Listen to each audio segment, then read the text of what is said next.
Hi, I'm Rickey Chavez. I'm hosting the show called Battle Ready, where everybody at any time can reinvent themselves, no matter what they're going through.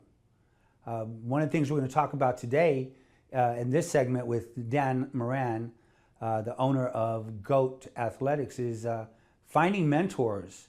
Don't hide. Don't go into your little own cave and not find somebody to talk to. There's mentors out there. You can mentor at any given time, and you can be mentored. Dan?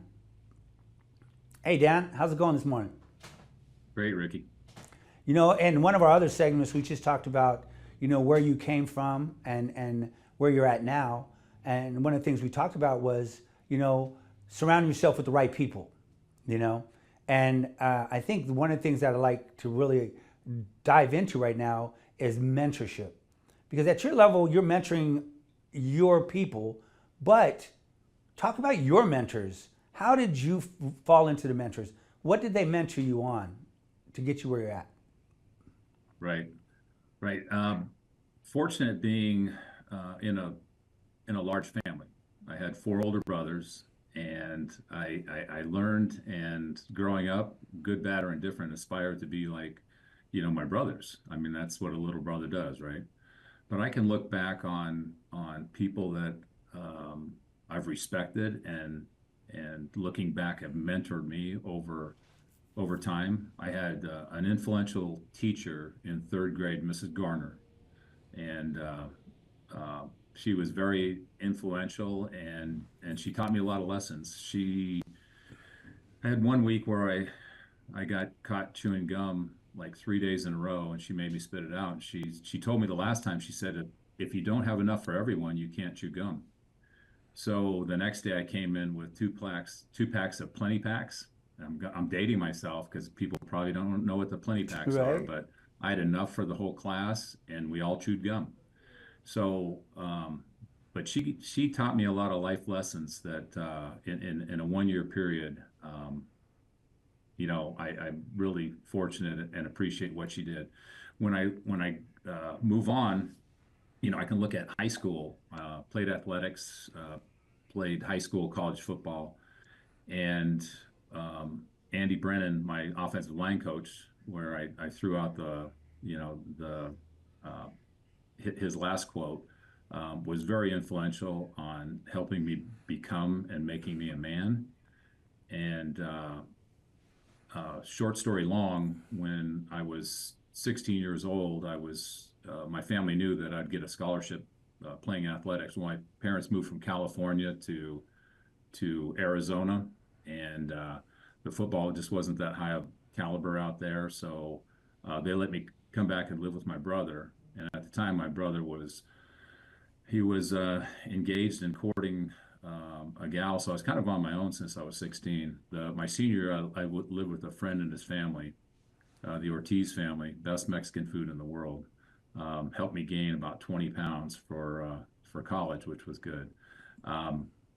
But when I moved on to college, I had a few mentors in college, particularly my senior year. My offensive line coach was Andy Reid, and what a great person he is. Not only at the time of coaching, but even today. If I text Andy, he'll text me back within minutes. When we go see a game in Kansas City, he'll roll out the red carpet, and the main thing he asks is, "How come you haven't reached out sooner?" So what a great mentor that is. But when I look, around my life, I look at the ultimate. I look at Jesus Christ. I look at centering my life on probably the best human being ever. A lot of times, my mentorship hasn't been formal, but it's been by observation and aspiring of who I want to be like and who I want to surround myself with.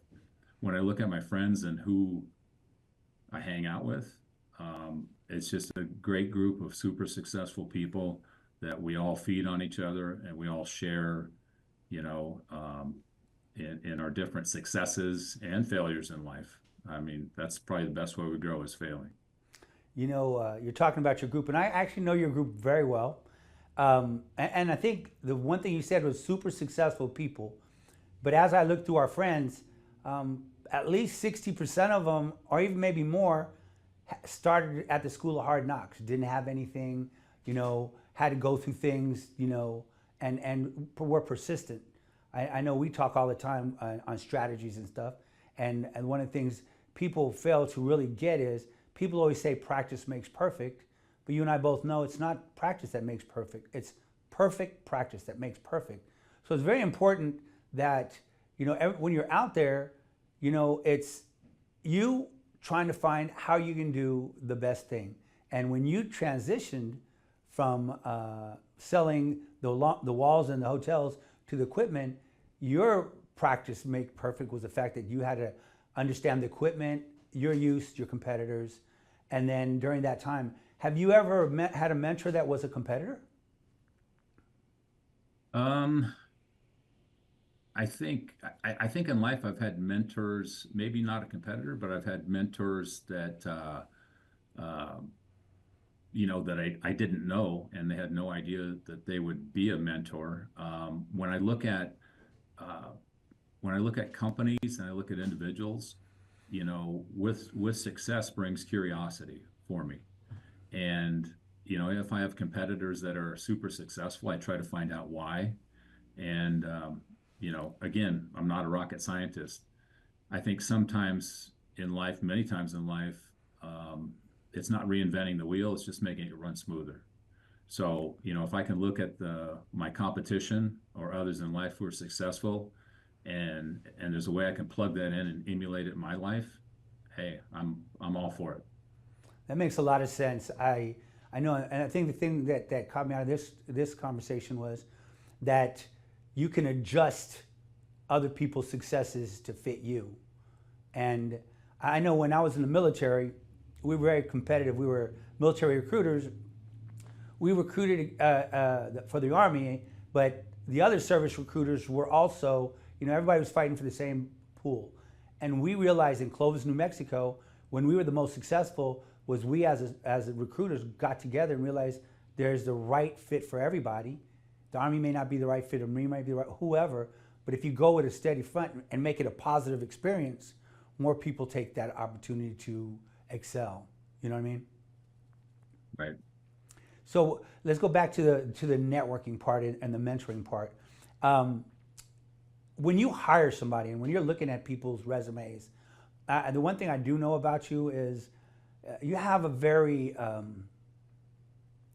straightforward approach to people, But I also know that you, even though you kind of act like you don't, have a big heart, and you feel that if somebody shows potential, the experience is not as crucial, because if they're coachable, then you can work with that. Is that correct?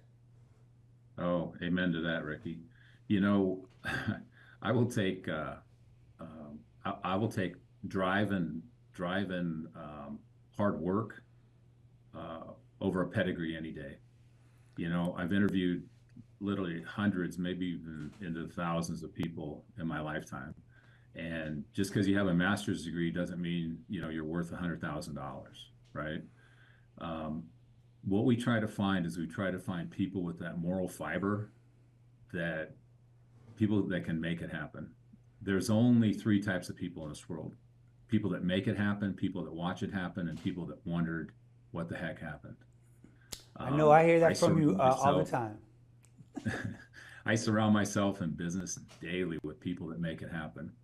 And the great thing about, we opened up GOAT Athletics in March of 2024.